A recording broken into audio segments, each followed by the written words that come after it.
You're here because you recently held a focus group in South Carolina, right? Voters there, and especially women voters. What did you find? Yeah, so I was in Spartanburg, South Carolina on Monday, which is a little bit of a slightly more liberal bubble in the very red South Carolina.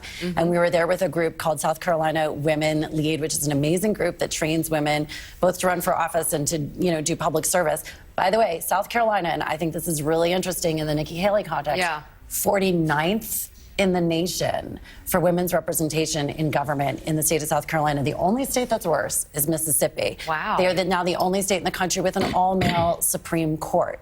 So very serious issues in terms of gender inequality there, but what we heard was fascinating. This was a fairly evenly divided group between Democrats, Republicans, Independents.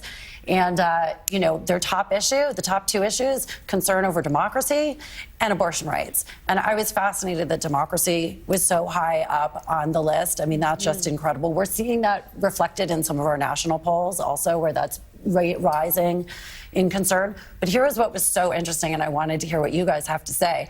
We had a bunch of women ask us, Democratic women, who said, right, in an open primary in South Carolina, I'm willing to do anything to keep Donald Trump from becoming president again. Should I be voting for Nikki Haley? Should I cross over as a Democrat and vote for her just to stem Donald Trump's momentum in the state of South Carolina? And I am hearing a lot of people are thinking about that. There's like a month to go or 3 weeks to go. It's a really interesting question. Like, how many Democrats are going to cross over to vote for her? He's so far ahead in the polls. Yeah. I don't know. It's a fascinating question. I didn't know what to say.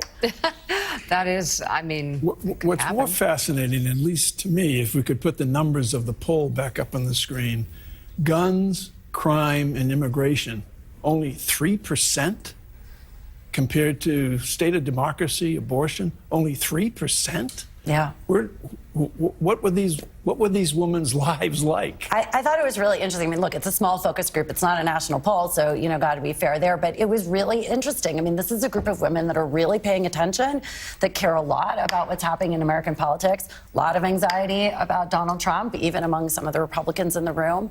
And I think there is a real concern among a group of women who really care about our political process and want to see better representation. Like, these are real questions. And honestly, it's very real for you in a state like South Carolina, where you're 51% of the population and yet 49th in the nation in terms of representation. That makes that kind of breakdown in democracy very real, not just about Trump, but about representation in your own state. Exactly. Yeah, CEO and co-founder of All In Together, Lauren Leader, thank you so much. As always, it's great to see you. Great to have you in here.